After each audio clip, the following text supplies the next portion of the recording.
Welcome back. This morning we want to have a conversation on the parliamentarian tough wars, if we may call it that. And to help us understand what's going on at that side, we in studio are hosting Honorable Kangogo Bowen. He's a member of parliament for Marakwet East. Now, any questions you might be having, 22422 is the SMS line. Any comments, suggestions, please send them in. Mutegi Njau, of course, will be fielding them to him. For now, I hand you over to Mutegi. Mutegi. Good morning, Mheshimiwa. Good morning. Karibu, Citizen TV. Asante. You have not been here. You are very welcome. Yeah, thank you. Please come again. Thank you. Now, you are a member of the URP. Yes. Let's see. There are many things to talk about URP and TNA. Yes. But let's start with the news that is current. Yes. Did you vote for Monica Juma or you didn't? I didn't. I voted against her. What justification is there? A lot of people feel offended that you members of parliament, in fact, they're calling you rogue, yes, that you did not vote for Monica Juma. Some of you are saying, well, we are not rubber stamp. We made a decision, and this was the right decision. How right is it? Yes, let me say, Mudegi, first, the Ministry of Interior, most of the clients of Ministry of Interior are members of parliament, because that is where we go to find out the issues of our locations, the issues of our people, the issues of security in our areas, and that is basically what we've been elected to do. So, Mutegi, when you say, for instance, when Monica Juma wrote a letter to the clerks of National Assembly and Senate, suggesting that she doesn't want members of parliament to be visiting our office. Actually, it really offended us, because when I go there, I'm not going there as a Kangogo Bowen for my own personal business. I'm going there to articulate, to talk about issues affecting Marakwet East. For instance, I want to say I have visited the office of Monica Juma to ask about a chief and assistant chief in my constituency, a location called Kipchumwa location. They've been without a chief for 7 years, and the assistant chief for 7 years. So those are some of the issues. But honestly, honestly, you are demeaning the office of the cabinet secretary, the principal secretary for interior. The business of appointment of chief or assistant chief, yes, it's the business of the county commissioners. It's not the cabinet secretary or principal secretary. Yes. That's demeaning the office. You are wasting her time. No. Mutegi, let me tell you, the letters of chiefs, even the assistant chiefs, are signed by the permanent or the principal secretary, Ministry of Interior. I'm not saying that is the regional officers or the sub-county commissioners, they're not, they're supposed to be doing this. But I'm talking of a location or a sub-location which has gone for 7 years without a chief. That's not a business. That is not a business, but it's my business as an elected member of parliament to find out my member of parliament, we went to the wrong office. You don't go to the cabinet secretary or principal secretary for the appointment of a chief. How many chiefs are there in the country? There are so many. Son, they have done the interviews. If the cabinet secretary is going to spend her time to discussing chiefs, surely that means this is what she called abuse of office. No, that's what I'm saying. Those are some of the issues we're going to find there. That's what she did not want to discuss, and she was right. That's just one. A second issue is about insecurity. Yeah. Insecurity. Yes. For my case, in my constituency, there is not even a single police station which has been built by government. I have 7 police stations. Of the 7 police stations, all of them I used my CDF money to build. So sometimes I just want to go there, see the principal secretary to ask that I have done the police stations. I just want the officers to be there, so I will to be posted there. Those are some of the issues we are going there to ask. Wrong. Because these things will be done in the county. They will be done by the county commissioner. They will be done by. She will delegate. You will go there. She will not do nothing. She will just call the county commissioner. County commissioner, why is there these police stations have no people? Why is this chief not been appointed for 7 years. So if she has not done that for 7 years, or if the ministry has not done that for 7 years, that's now it calls for me to go find out what is happening. But if you write a letter to say we should not go there, and the impressions which is being created by the media around here to say that members of parliament they rejected Monica Chuma because they wanted money from her, they wanted some favors from her. I think that is a very wrong impression. But the example you have given is a deal of why not go and see her. That's why I'm saying. Those are the kind of things that we're going to discuss with Monica Chuma. Yes. If I was Monica Chuma, I'd say, no, don't come. I will not discuss those kind of trivial, parochial issues of your location. It can be trivial. She deals with the nation, national issues, policy issues, not petty things in the county. You are saying people are dying because of cat rustling in the crown. Is that what you are calling a trivial? People are dying because of thieves, thuggery in the crown. Is that what you are calling trivial? What happened in what is the essence of devolution? The essence of devolution is to stop you from going to headquarters to go to the county. There are some things the county government do, and there are some things which are for national government. Like this, for security case, it's a national function. Yeah. It's a national function. Agreed. And that is... But the national function, it has a representative. The government has a representative in the county, the national government, who is called a county commissioner. But still, even the county commissioner, there are some issues like if you, for a police station even to be cassaded, or police officers to be posted, there you need to write a letter to the Ministry of to the Principal Interior for her to approve before it reaches to the county police commander.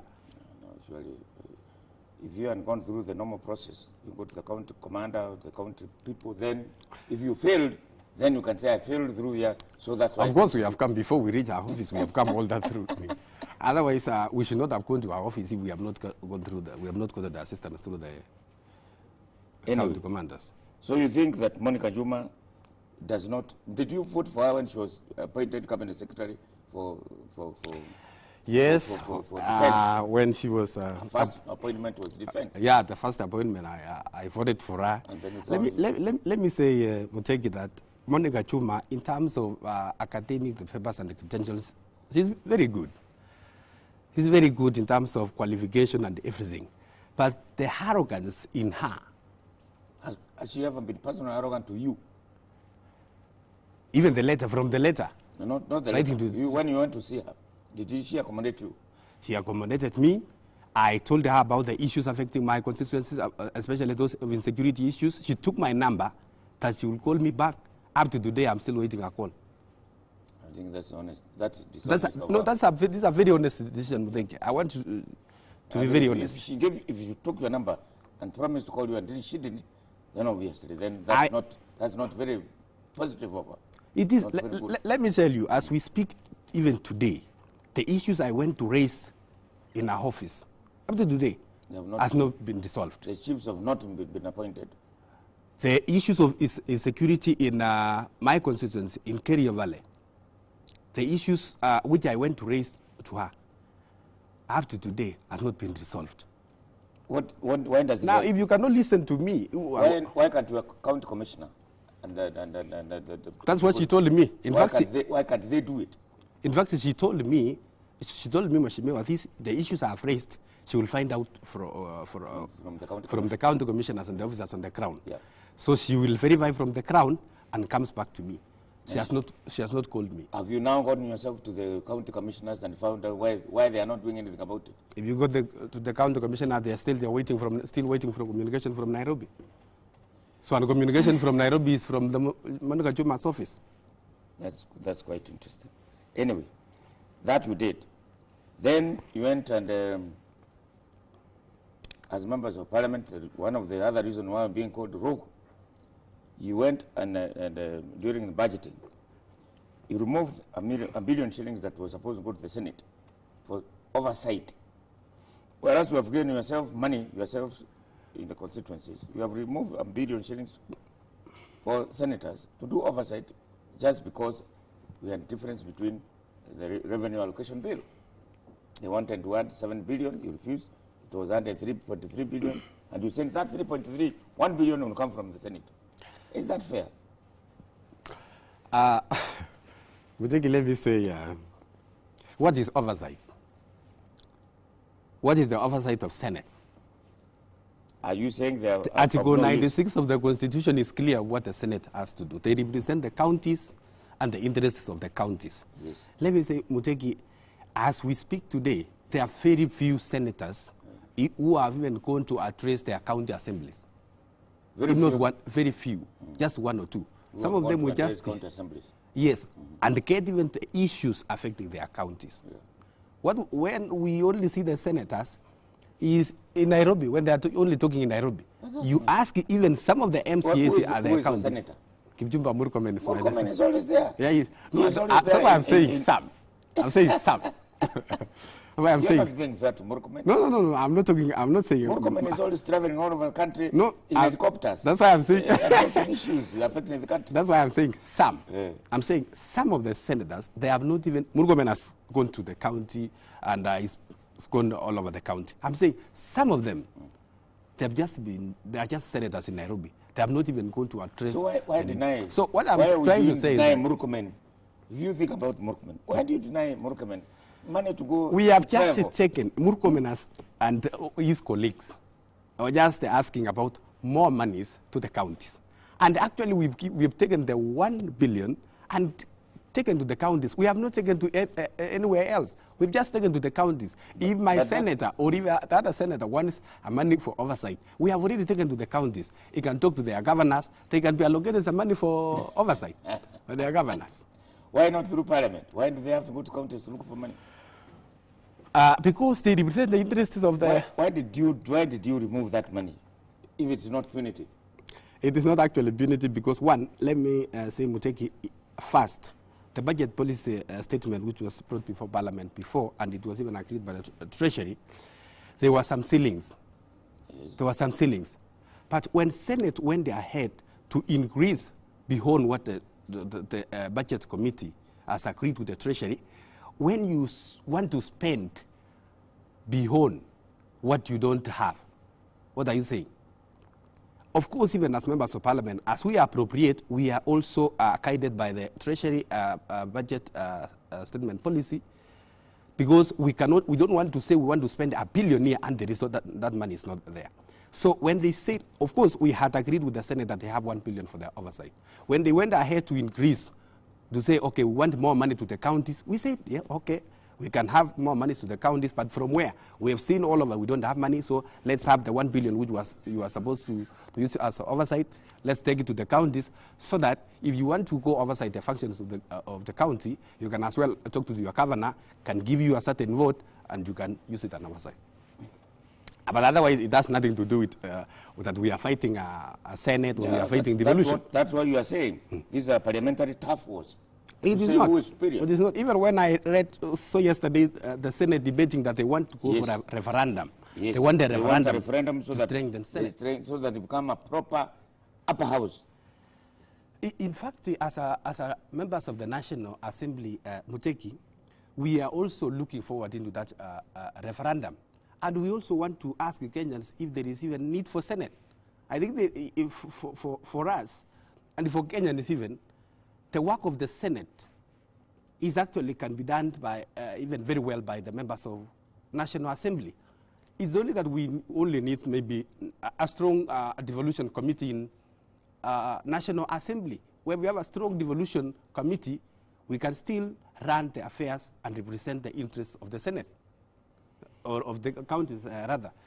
So what I'm trying to say is that we are not fighting Senate, and if the senators are serious enough, they can make good of their threats and call for a referendum of this country, and we can ask Kenyans if there is need for Senate.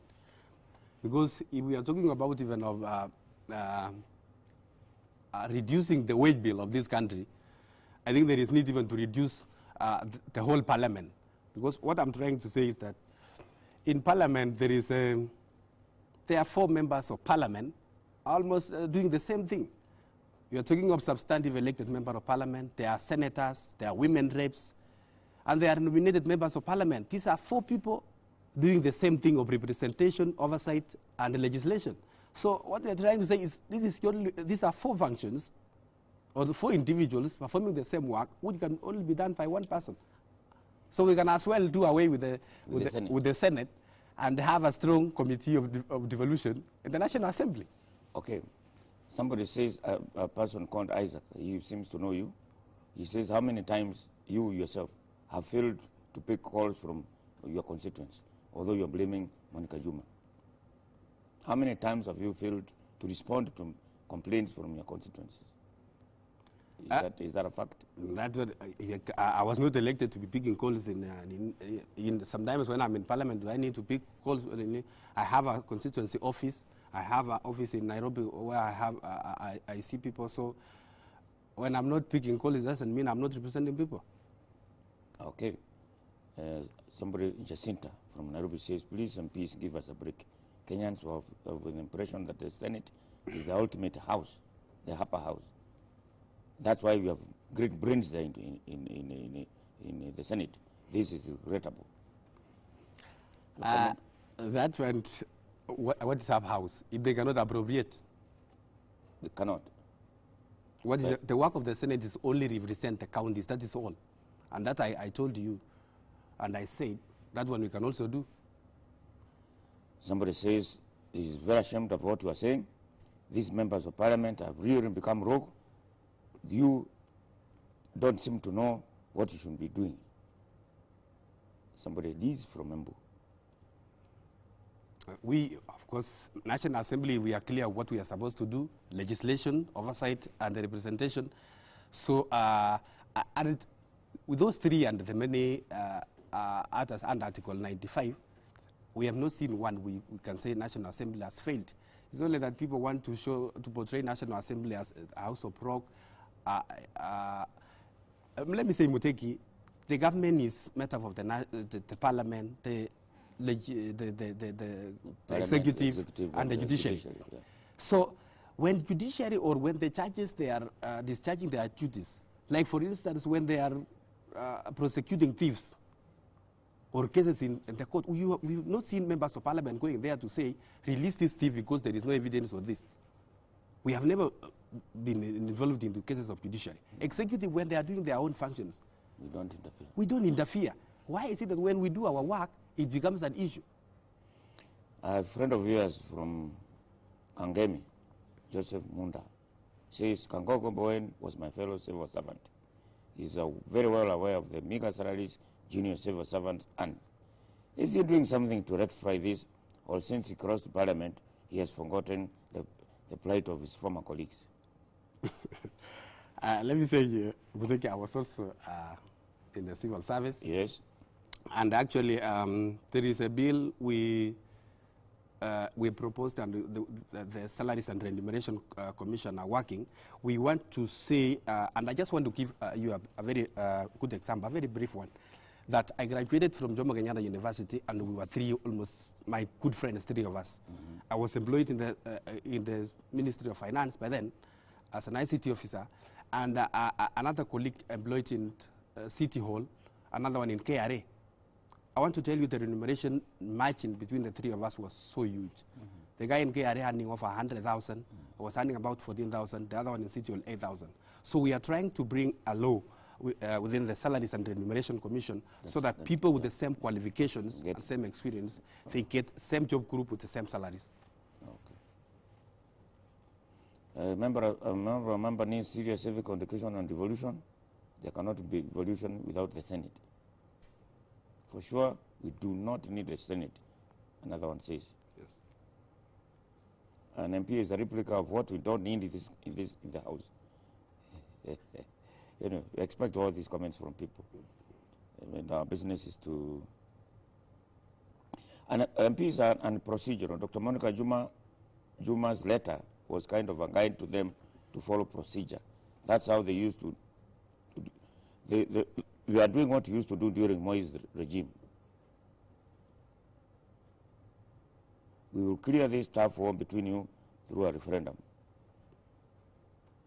to be sure we do not need parliament, according to Robert from Tasia. We cannot do without parliament, and I think Mutegi, there is just a mob justice going on against the members of parliament, especially the National Assembly. When the National Assembly when they are doing, for instance, for the case when they approved Monica Chuma for the position of Principal Secretary of Defense, there was no issue. There was no issue, and even others. But now, when they found that there is an issue and they have rejected, it's bound to be an issue. Anyway, let's go to politics of the Rift Valley. Yes.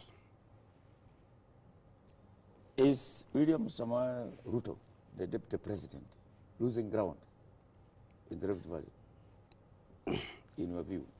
I know you come from North Rift. Yes. North-South. Yes. What is your view about this? William Samoei Ruto, the deputy president of the Republic, is undisputable. Undisputable? Is undisputable Rift Valley king. Well, I don't know whether he's king, but he's a leader. The leader? Yes. Whatever you call it. But I want to say that there is a propaganda, some other politicians and some other detractors going around to say William Ruto is losing ground. I want to tell you, Muteki, coming towards the last year's general elections, if you can check the latest opinion poll before the last year's general elections, it was actually showing that William Ruto was controlling about 29% of Rift Valley votes. But what came after the 2013 general elections, there was not even a single member of parliament outside William URP party. If there were, I think, 1 or 2 cases, maybe Kanu. Yeah, Kanu. But still, we are about 76 members of parliament were URP. Of all the Rift Valley members of parliament, most of them, they were URP. Do you think Isaac Salat and Salat and Isaac Ruto and Gideon Moi, in their moves, they are wasting their time? No, I cannot say they are wasting their time, but let me say it is their democratic right to contest for any position in this country, and even anyone else who wants to join the race to the national politics and or seek the presidency. They are not actually wasting their time, but they are doing rehearsal for maybe after 2022 or beyond 2032. Yeah, it's good. I guess they are doing rehearsal so that maybe after William Ruto becomes president. Yes. You foresee William Ruto becoming president in 2022? Definitely. Do you think the political situation will be prevail? The one that is here now? Think about the young people who are getting registered to vote. You think the situation will stay as it is? Yes. Let me say, Muteki, us as a Jubilee family, we are very clear that come 2017, all Jubilee members of parliament, all Jubilee and all of us, we will support His Excellency Uhuru Kenyatta for his second term. And there are people who are saying they don't want the merger between URP and the TNA to make a job. What we are trying to say, Motegi, is that we want to have one party which can bring all Kenyans together. As we speak, members of parliament from Rift Valley or URP is much affiliated to Rift Valley or Kalenjin, and TNA to the central. You talk of Newfort, Kenya to western part of the country, and some other parties who are in Jubilee, they are affiliated to their own regions.